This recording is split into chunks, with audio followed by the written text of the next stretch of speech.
iba a dar testimonio de la oración que se le hizo Sí. a la mamá de Liliana. Éxodo 20. Hoy nos toca Éxodo 20, ¿no es cierto?, que nos va a hablar de los 10 mandamientos.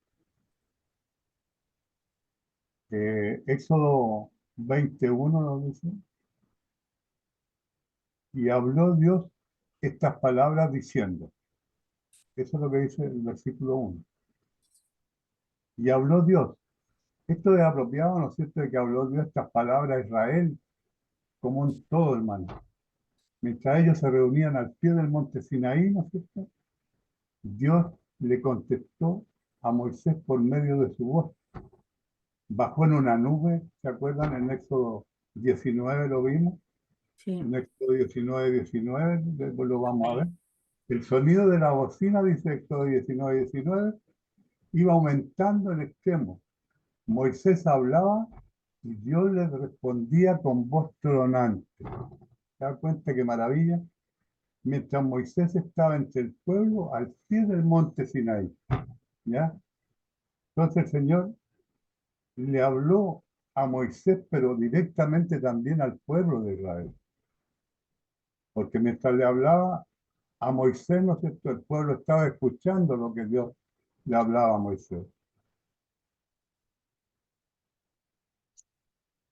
Después de esto, el pueblo pidió a Dios que no le hablara directamente, sino que le hablara a Moisés, y Moisés fuera el mensajero para no morir. Tenían miedo de morir cuando Dios les hablaba. Me imagino cómo será escuchar la voz de Dios en vivo y en directo. En Éxodo 20, 18, 19, nos vamos a dejar porque después de esto Moisés volvió a subir al monte para recibir más revelaciones de Dios para el pueblo. ¿Ya?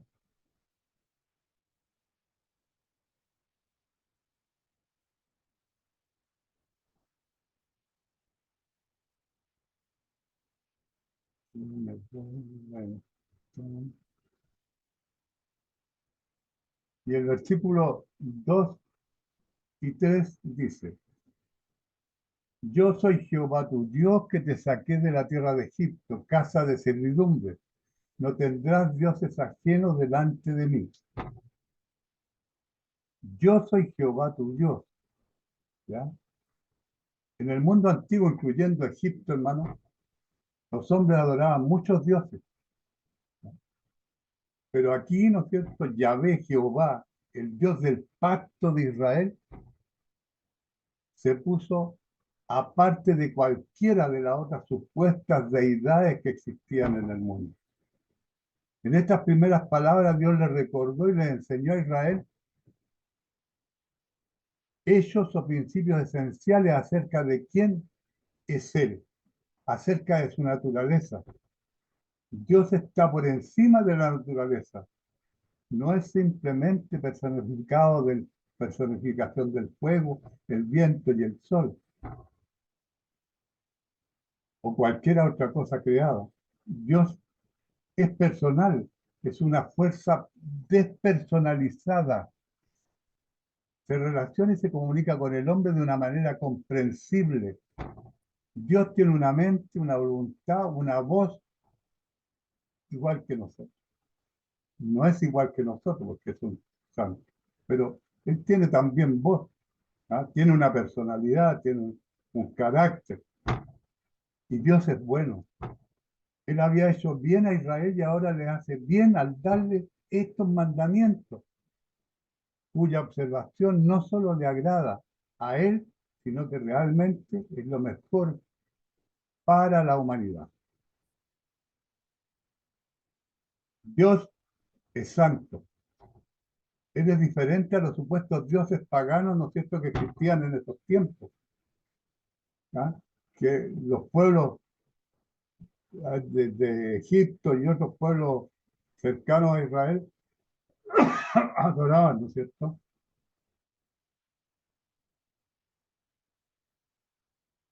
Él le dice que te saqué de la tierra de Egipto, de casas de servidumbre.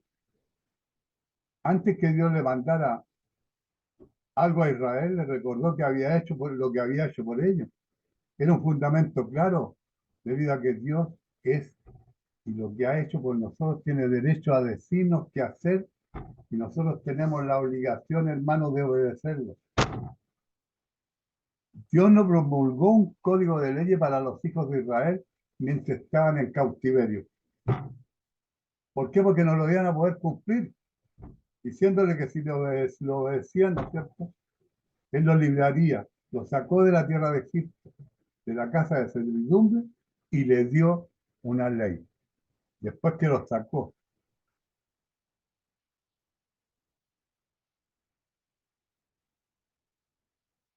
Fíjese que en 1 Corintios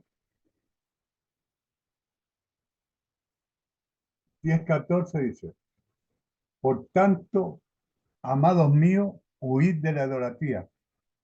Estábamos hablando, ¿no es cierto?, de la idolatría que existía en Egipto y en los países cercanos, ¿no es cierto?, a Israel. Y uno de los países más idólatras, ¿no es cierto?, en ese tiempo era Egipto. ¿Ah?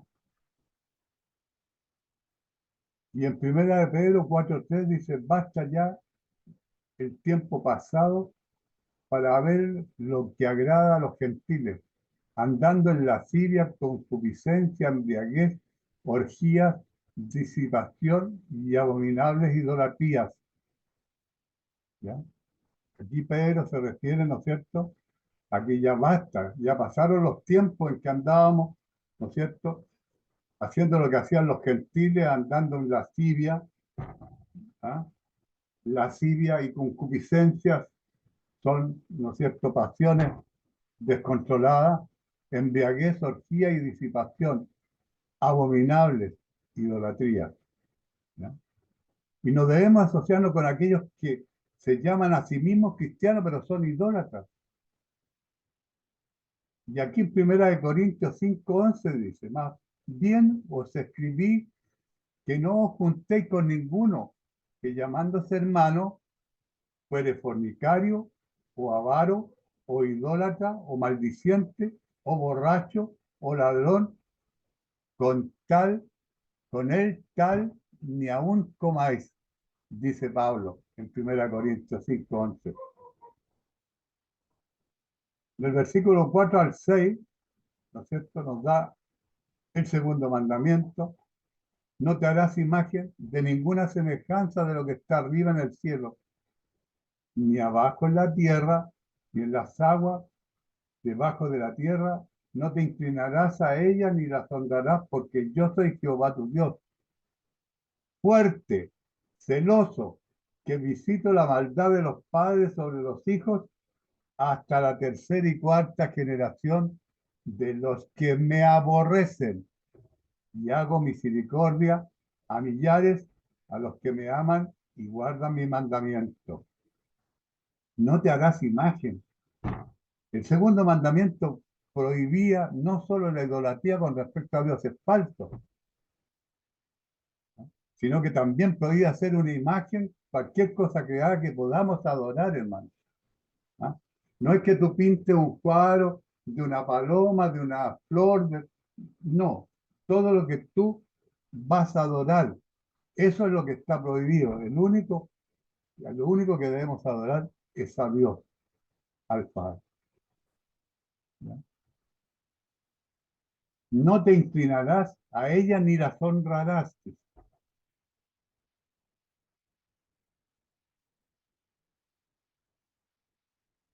Ninguno, ni ninguna semejanza de lo que arriba en los cielos ni abajo en la tierra.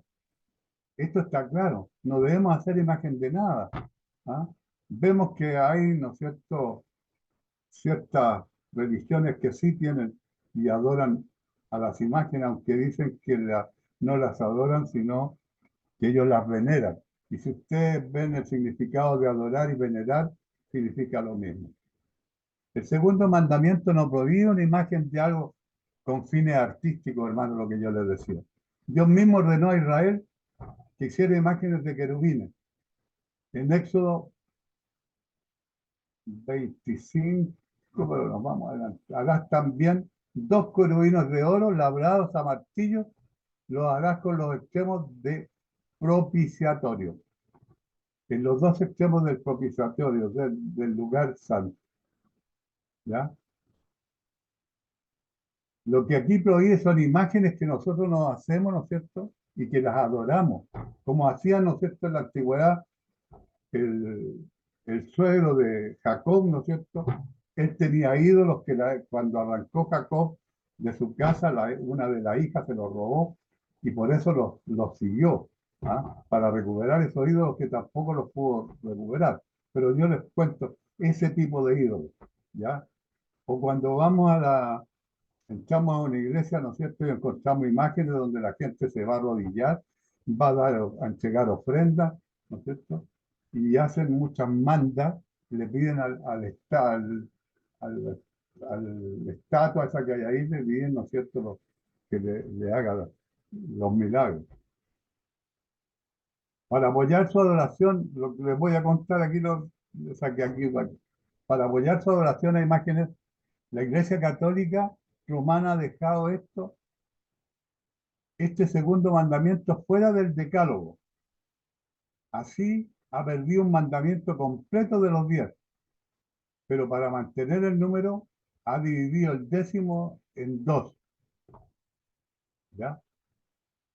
El 10º mandamiento lo dividió en 2. ¿Ya? En Juan 4:24 dice, Dios es espíritu, y los que le adoran en espíritu y en verdad es necesario que le adoren.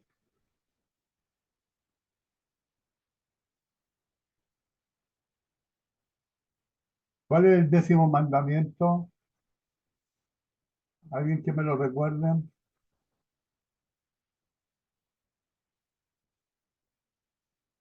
El sol.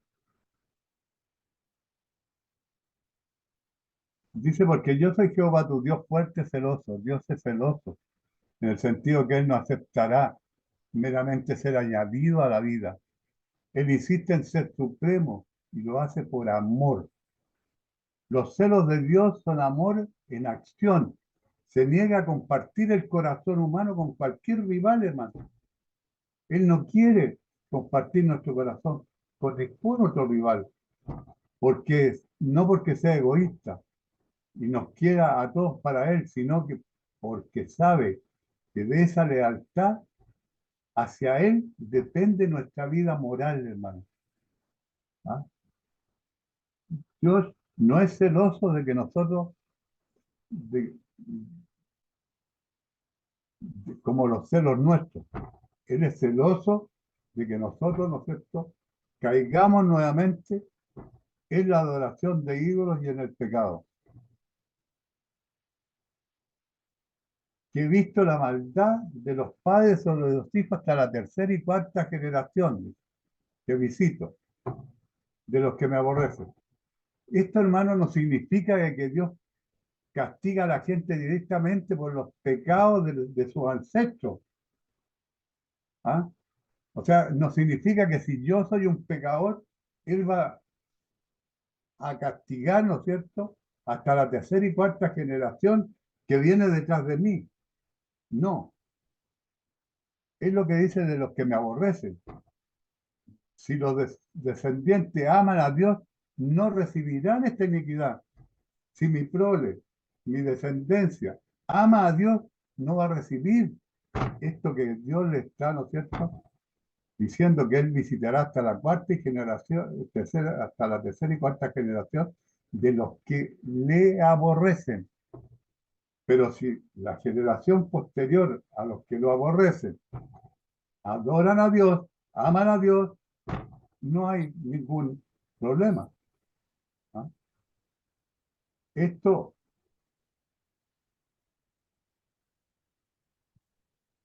dice, y hago misericordia a millares a los que me aman y guardan mis mandamientos. Esto es posible que todos reciban la misericordia de Dios, si tan solo se vuelven a Él en amor y en obediencia.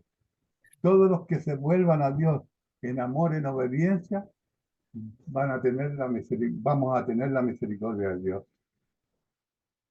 El versículo 7 nos habla del tercer mandamiento.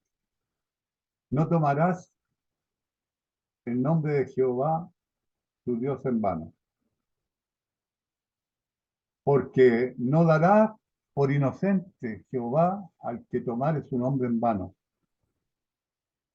Hay al menos tres maneras en las que este mandamiento es comúnmente desobedecido. Usar el nombre de Dios en blasfemia y maldición.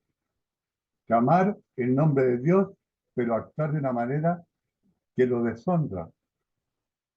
Jesús comunicó la idea de este mandamiento en la oración del discípulo cuando nos enseñó a tener en cuenta la santidad del nombre de Dios. Santificado sea tu nombre. Mateo 6:9. Mateo 6:9. Vosotros pues oraréis así: Padre nuestro que estás en los cielos, santificado sea tu nombre. Ese es el comienzo de la oración, así es como tenemos que dirigirnos. Primero al Padre, ¿no es cierto?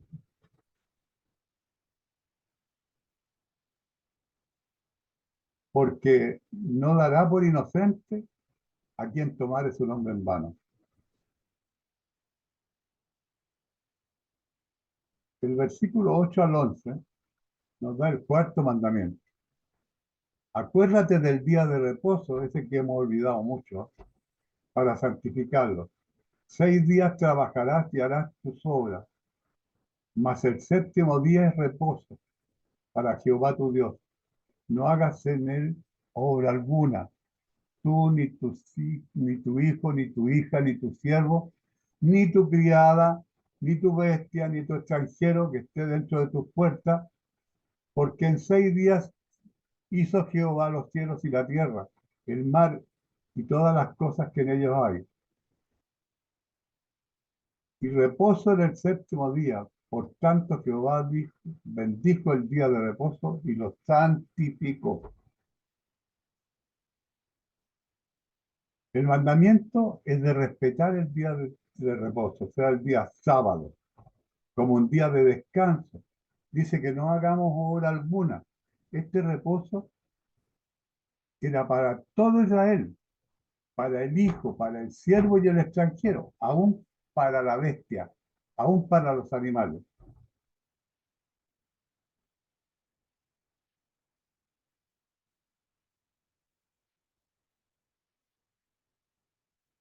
Porque 6 días hizo Jehová los cielos y la tierra, en 6 días, y dejó el séptimo para descansar. Esto está en Génesis 2:3, hermano, para los que anotan. Dice así: y bendijo Dios al día séptimo y lo santificó, porque en él reposó de toda la obra que había hecho en la creación. ¿Ya?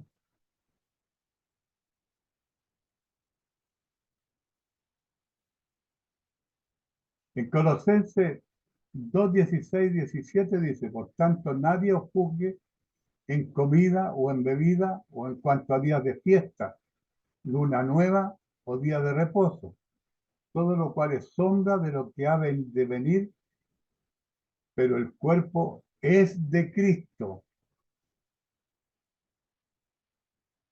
¿Ah?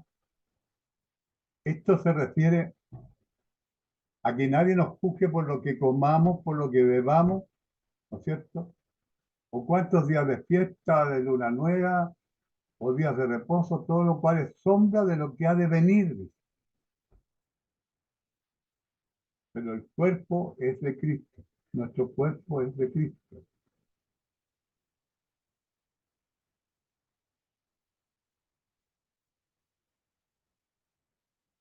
El día de reposo mandado aquí y observado por Israel era una sombra, hermanos, de las cosas por venir.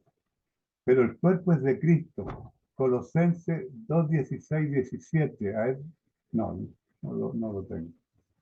En el nuevo pacto la idea no es que no hay día de reposo, sino que cada día es un día de reposo en la obra consumada de Dios.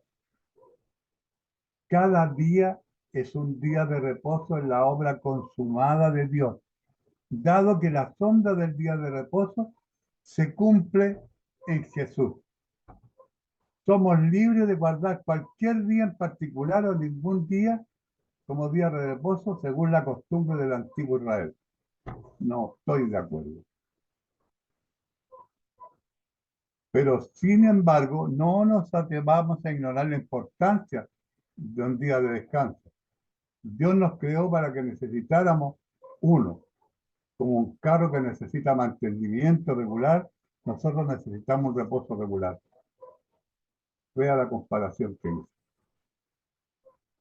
En Marcos 16:9, habiendo pues resucitado Jesús por la mañana, el primer día de la semana, apareció primeramente María Magdalena, apareció primeramente a María Magdalena, de quien había echado 7 demonios. ¿Ya?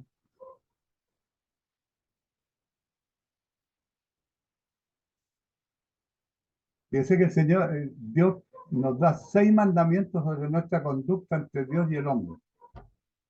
El quinto mandamiento: honra a tu padre y a tu madre. Y este es un mandamiento con promesa, hermano.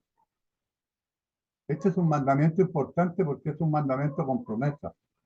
Honra a tu padre y a tu madre para que tus días se alarguen en la tierra que Jehová tu Dios te da. Mire qué tremenda promesa. Honra a tu padre y a tu madre para que tus días se alarguen en la tierra que Jehová tu Dios te da. Honra a tu padre y a tu madre. Este mandamiento es sabio, es bueno, hermano. ¿Por qué? Porque la honra de los padres es un pilar esencial para la estabilidad y la salud de toda la sociedad. La base de la sociedad, hermano, es la familia. Y la cabeza de la familia es el padre y la madre. Y si no obedecemos, si no respetamos, si no honramos a nuestros padres, a nuestra madre, ¿no es cierto? La familia no existe, porque ellos son la cabeza de la familia. Y la familia es la base de la sociedad. De ahí nace la sociedad, desde la familia. Si la generación más jóvenes están constantemente en guerra con las generaciones mayores, como pasa ahora, ¿no es cierto? Que los viejos no sabemos nada, cállate porque tú no sabes nada, los cimientos de la sociedad serán destruidos. ¿Qué está pasando en este momento, hermano? ¿Qué pasa en la sociedad en este momento? Aquí en Chile estamos viviendo lo que está pasando. Los asaltos, los crímenes, la droga, el alcohol, la prostitución, todo eso está pasando. ¿Por qué? Porque han destruido la familia. Los gobiernos han destruido la familia con sus leyes que han sacado. La familia ya no es importante. ¿Ah? Hay otras cosas más importantes: el dinero, los bienes materiales, la política, el homosexualismo. Todas esas cosas son más importantes que la familia. Ya los padres no pueden educar, no tienen derecho a educar a los hijos, ni a castigar a los hijos, ni a educarlos. Porque si usted castiga al hijo y el hijo va y lo demanda y se lo llevan preso al padre. A eso hemos llegado. Se está destruyendo la sociedad porque se está destruyendo la familia.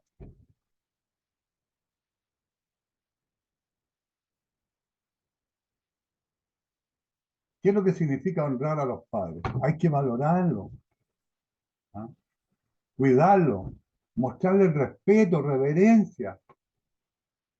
Porque este mandamiento es dado a los hijos, no, pero no solamente mientras son niños, ¿ah? Esta no es una doctrina popular en nuestro mundo moderno donde se adora la juventud y se teme o desprecia la vejez. Eso es lo que está pasando. Los viejos, a nosotros cuando hablamos, ¿qué hablas tú si tú no sabes nada? Porque el resultado es la locura por lo cual los hombres o mujeres se esfuerzan para permanecer eternamente jóvenes.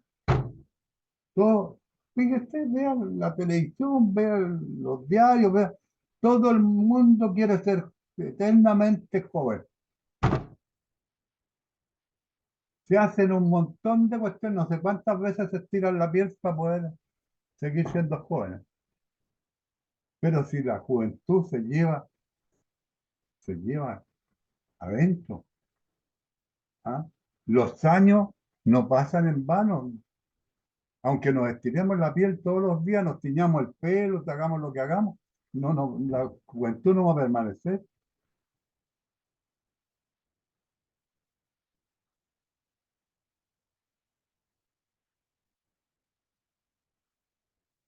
Para que tus días se alarguen. Yo sé que Efesios 6:2, Pablo nos habla y nos repite y dice, honra a tu madre y a tu madre, que es el primer mandamiento con promesa, lo que le decía adelante, ¿no? Es un mandamiento precioso porque tiene una promesa, ¿ya? Es el único mandamiento con promesa. ¿Qué es lo que hace un buen hijo? Trata de prolongar la vida de sus padres. ¿Ah?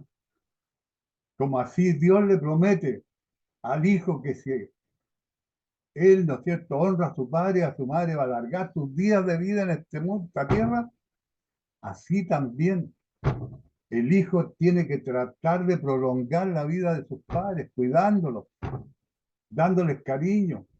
¿No es cierto? Fíjense que el sexto mandamiento dice, no matarás.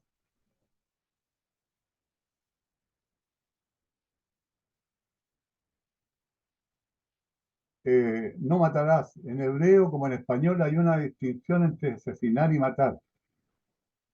Opuesta a matar, asesinar es quitar la vida sin justificación legal. ¿Ya?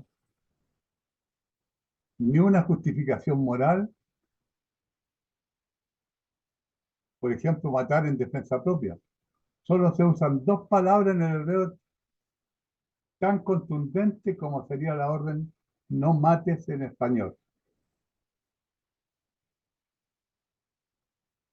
No matarás. Jesús cuidadosamente explicó el corazón de este mandamiento. Él mostró que también nos prohíbe que odiemos a alguien más. No solo no matarlo, sino que no odiarlo. Porque Él nos pide que debemos amar hasta a nuestros enemigos. ¿Ah?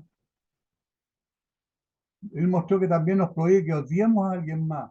En Mateo 5:21 al 26 dice, oísteis que fue dicho a los antiguos, no matarás, y cualquiera que matare será culpable de juicio. Pero yo os digo que cualquiera que se enoje contra su hermano será culpable de juicio, y cualquiera que diga necio a su hermano será culpable ante el concilio, y cualquiera que le diga fatuo quedará expuesto al infierno de fuego. Por tanto, si traes tu ofrenda al altar, mire qué importante esto, hermano, si traes tu ofrenda al altar, ¿ya? Y allí te acuerdas que tu hermano tiene algo contra ti, deja allí tu ofrenda delante del altar y anda, reconcíliate primero con tu hermano y entonces ven y presenta tu ofrenda. Ponte de acuerdo con tu adversario pronto, entre tanto que estás con él en el camino.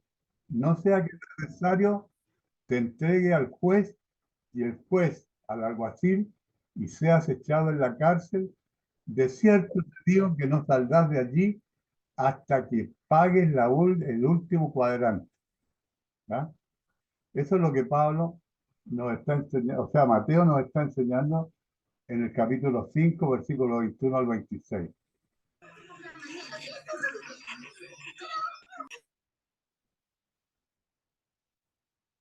El séptimo mandamiento, no cometerás adulterio. Ahí hay algo varios que estamos jodidos. Ya nos fuimos. Ya. No cometerás adulterio. Claramente, este acto está condenado. Dios no permite ninguna justificación para las formas que muchas veces buscan parejas, ¿no es cierto?, para justificar las relaciones sexuales extramatrimoniales. Podemos buscar muchas explicaciones, pero los que lo hacen y los que alguna vez lo hemos hecho, ¿no es cierto?, sabemos que no tenemos justificación. ¿Ah? No debe hacerse, y cuando se hace es pecado y daña. Que un hombre tuviera relación sexual con la esposa de otro hombre se consideraba un pecado atroz tanto contra Dios como contra el hombre, mucho antes de la ley en tiempos patriarcales. O sea, esto no es, la ley viene a ratificar lo que ya antes se hacía en los tiempos patriarcales, era un crimen. Y lo vamos a ver en Génesis 39:9. No hay otro mayor que yo en esta casa y ninguna cosa me ha reservado sino a ti, por cuanto tú eres su mujer. Como pues haría yo este grande mal y pecaría contra Dios? Debido a que hay diferentes castigos para el adulterio. Deuteronomio 22:22 nos dice, si fuere sorprendido algún acostado con una mujer casada con marido, ambos morirán. Mire cómo era la ley. El hombre que se acostó con la mujer y la mujer así también, así quitará el mal de Israel. ¿Ya? En Éxodo 22:16 al 17. Si alguno engañara a una doncella que no fuere desposada y durmiere con ella, deberá dotarla y tomarla por mujer. Si su padre no quisiere dársela, él le pasará plata conforme a la dote de las vírgenes. ¿Se dan cuenta? El adulterio se distingue del sexo patrimonial, prematrimonial en el Antiguo Testamento. Ambas cosas están mal, pero mal de algunas diferentes maneras.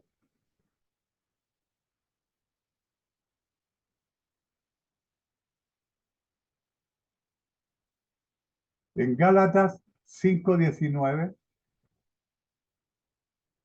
y manifiestas son las obras de la carne, que son adulterio, fornicación, inmundicia y lascivia. ¿Ya? Mateo nos recuerda. No somos inocentes solo porque no tuvimos la oportunidad de pecar de la manera en que realmente queremos. O sea, si lo tenemos en la mente, no somos inocentes. Ya hemos pecado en el corazón.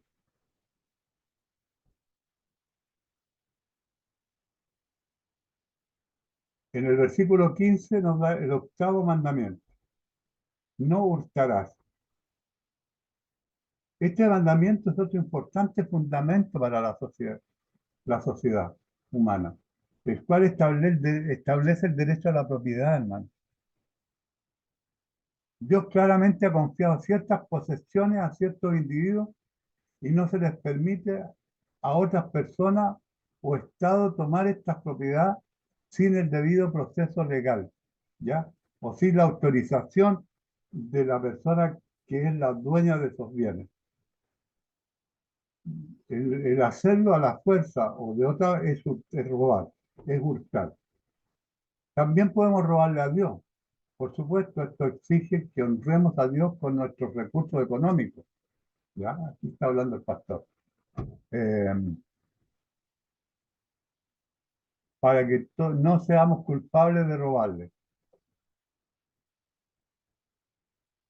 Pero también podemos robar a Dios al rehusarnos a entregarnos en obediencia y servicio debido a que Él nos compró y le pertenecemos, sabiendo que fuiste rescatado, no con cosa corruptible como oro o plata, sino con la sangre preciosa de Cristo. Primera de Pedro 1:18 y 19 para que lo vean. El versículo 16 nos da el noveno mandamiento. No hablarás contra tu prójimo falso testimonio. ¿Qué es lo que es hablar falso testimonio? Es hablar cosas que no son verdad. El sentido principal de este mandamiento tiene que ver con el proceso legal. Sin embargo, es común hablar en un tribunal informal donde lo que decimos se toma en serio. Y la verdad o el error son importantes para nosotros, y para los demás. Pero se cambia, ¿no es cierto?, para contar de dar falso testimonio, se cambia la verdad por mentira, ¿no es cierto? Mentimos para salvar a otra persona o para ayudar a otra persona en un proceso o en cualquier otra circunstancia, o para defenderla de algo, ¿ah? O para que no aparezca culpable en otra, en algún juicio que le están siguiendo. La calumnia es una mentira inventada y difundida con la intención de hacer daño. ¿Te das cuenta? Esa es la peor forma de lesión que una persona puede hacer a otra, levantar una calumnia. El chismear también entra dentro del pecado. No hablarás contra tu prójimo falso testimonio, ¿ya? No contarás mentiras de tu prójimo. El versículo 17 nos da el 10º mandamiento. No codiciarás. Y eso es lo que estamos viendo en este mundo, la codicia. No codiciarás la casa de tu prójimo. No codiciarás la mujer de tu prójimo, ni su siervo, ni su criada, ni su buey, ni su asno, ni su cosa alguna de tu prójimo. Lo primero, 9 mandamientos se centran más en las cosas que hacemos. El 10º trata directamente sobre el corazón y sus deseos. Literalmente la palabra codiciará significa ansiar algo.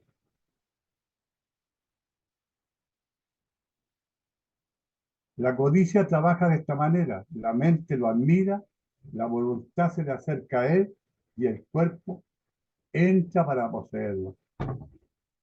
El hecho de que no hayas dado el paso final no significa que no estés en proceso de la codicia en este momento.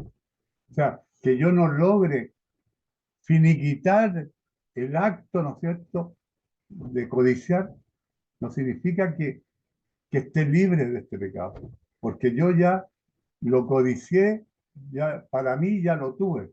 ¿Ya? Ni la casa del prójimo, ni el buey, ni la esposa, ni el asno, ni nada de que sea del prójimo. No debo codiciar nada. ¿Ya?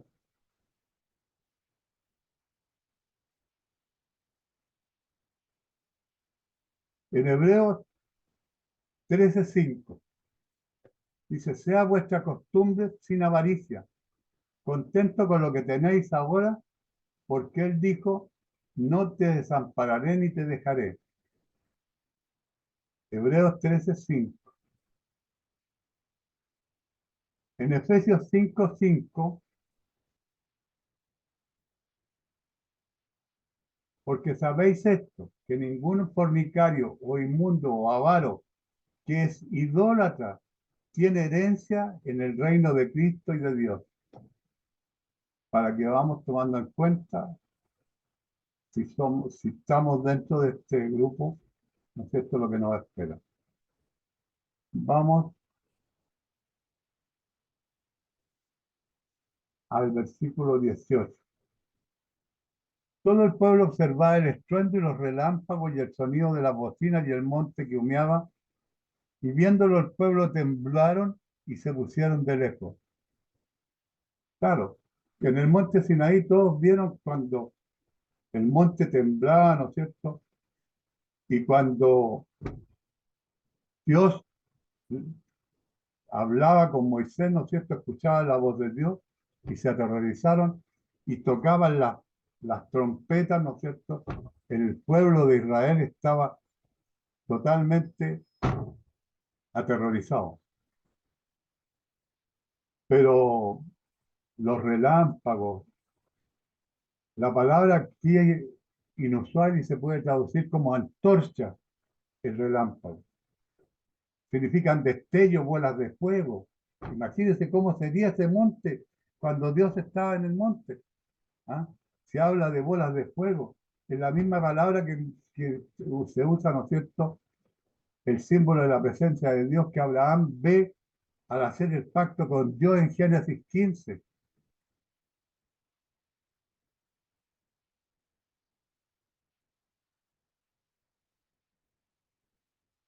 Génesis capítulo 15, para que lo anoten, yo no se los voy a leer. Dice que el monte humeaba.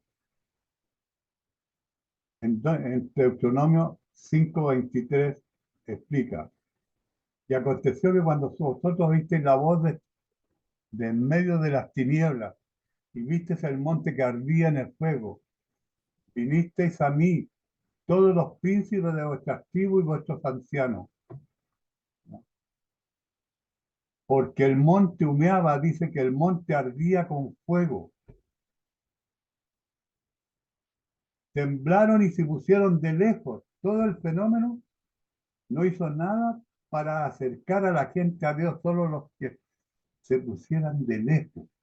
Era tanto el miedo que tenían, ¿no es cierto? La voz del terror que les produjo la voz de Dios cuando le hablaba a Moisés, que todos estaban aterrorizados. La petición del pueblo que dice, ¿no es cierto? En el versículo 19, le dijeron a Moisés: habla tú con nosotros y nosotros oiremos, pero no hable Dios con nosotros para que no muramos. Imagínense el terror de ese, no sé, yo me imagino escuchando la voz de Dios, el terror que tenía el pueblo de Israel, porque debe ser terrible. Dios, con su gran fortaleza, el omnipotente, el Dios omnisciente, omnipresente, debe ser algo pero inimaginable escuchar la voz de Dios como la escucharon el pueblo de Israel. Pero no hables con nosotros, que Dios no hable con nosotros. Nosotros queremos que Dios nos hable. El pueblo de Israel no quería que Dios le hablara. Tenían miedo.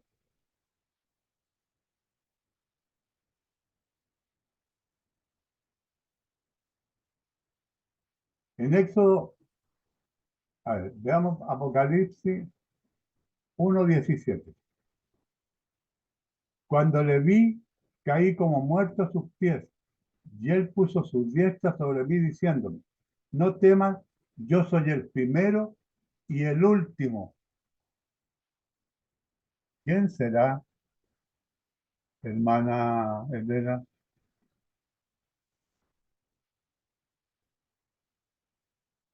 Yo soy el primero y el último. Jesús.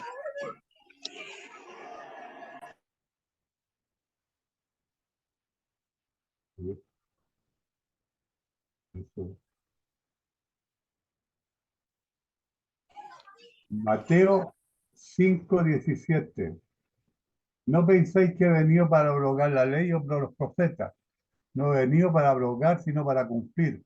Porque de cierto os digo que hasta que pase el cielo y la tierra, ni una jota ni un tilde pasará de la ley hasta que todo se haya cumplido.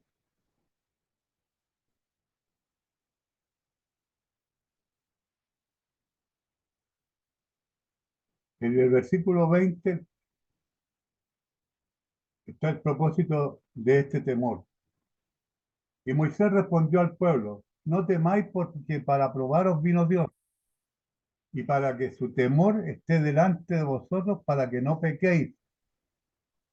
O sea, Dios vino, ¿cierto?, para que el pueblo de Israel temiera, ¿no es cierto?, y para que no cayeran en el pecado.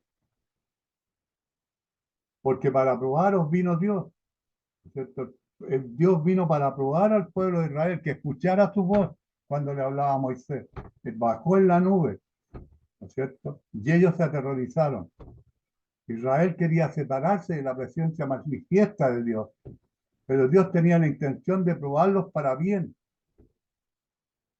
La prueba reveló que el tiempo de Dios, ¿a qué tipo de Dios servían? Un Dios por encima de la naturaleza personal, bueno y santo. La prueba les reveló cuáles eran las expectativas de Dios, que Dios es un Dios moral, que espera un comportamiento moral de su pueblo. La prueba que le reveló su propia debilidad y la necesidad de la gracia, la ayuda y el rescate de Dios. El versículo 21 nos dice: entonces el pueblo estuvo a lo lejos y Moisés se acercó a la oscuridad en la cual estaba Dios.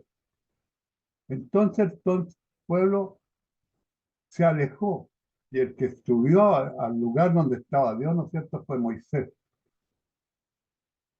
Israel temía a la poderosa presencia de Dios, pero Moisés la anhelaba. Más tarde, Moisés mostraría este deseo de manera más directa y elocuente en Éxodo 33, el capítulo 33, para que lo noten. Moisés tenía una relación con Dios que el hombre común de Israel no tenía, hermano. Por algo Dios lo eligió como el líder para sacar al pueblo de Israel de Egipto.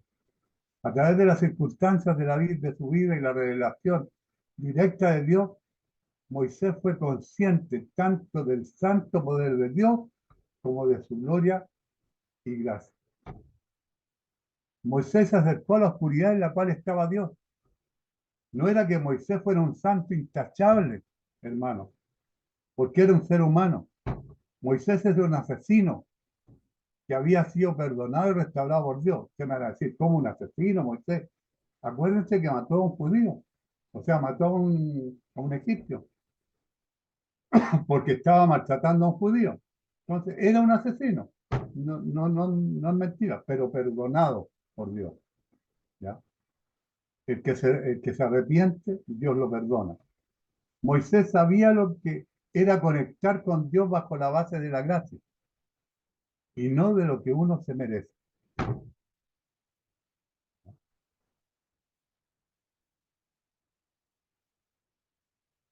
El versículo 22-23, aquí el Señor nos habla, le habla al pueblo de Israel sobre las leyes, a la adoración y a los altares. Y Jehová dijo a Moisés, así dirás a los hijos de Israel, vosotros habéis visto que he hablado desde el cielo con vosotros. No hagáis conmigo dioses de plata, ni dioses de oro os haréis. Vosotros habéis visto desde el cielo, vosotros habéis visto que he hablado desde el cielo con vosotros. Aquí deja perfectamente claro Dios, ¿no es cierto? Habló los 10 mandamientos de Israel desde el cielo. O sea, Israel ya conocía los 10 mandamientos cuando Dios habló con Moisés, cuando le dio los 10 mandamientos. No, esto sucedió en el monte Sinaí, el mismo monte donde fue llamado Moisés para darle la misión de dirigir al pueblo de Israel y sacarlo de Egipto. No hagáis conmigo dioses de plata ni de oro os haréis.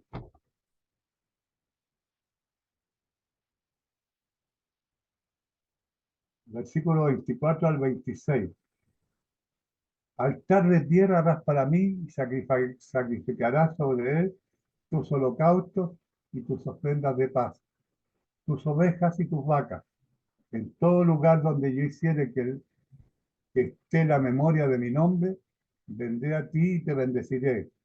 Y si me hicieres altar de piedras, no las labres de cantería, porque porque si alzares herramientas sobre él, lo profanarás.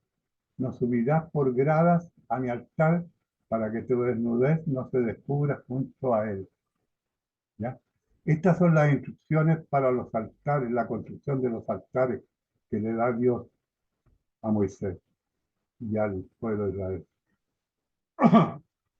El altar tiene que ser en tierra, ¿cierto?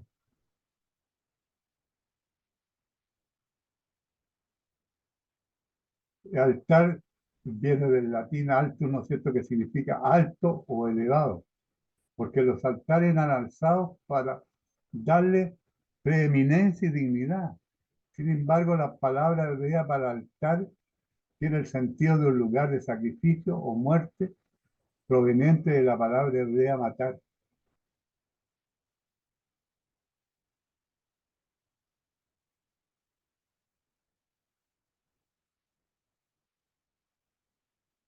Hermano, les pido que me disculpen. Siempre les pido disculpas por lo poco claro que puede haber salido, pero algunos me entenderán. Que Dios los bendiga y si algún aporte, alguna pregunta que podamos aclarar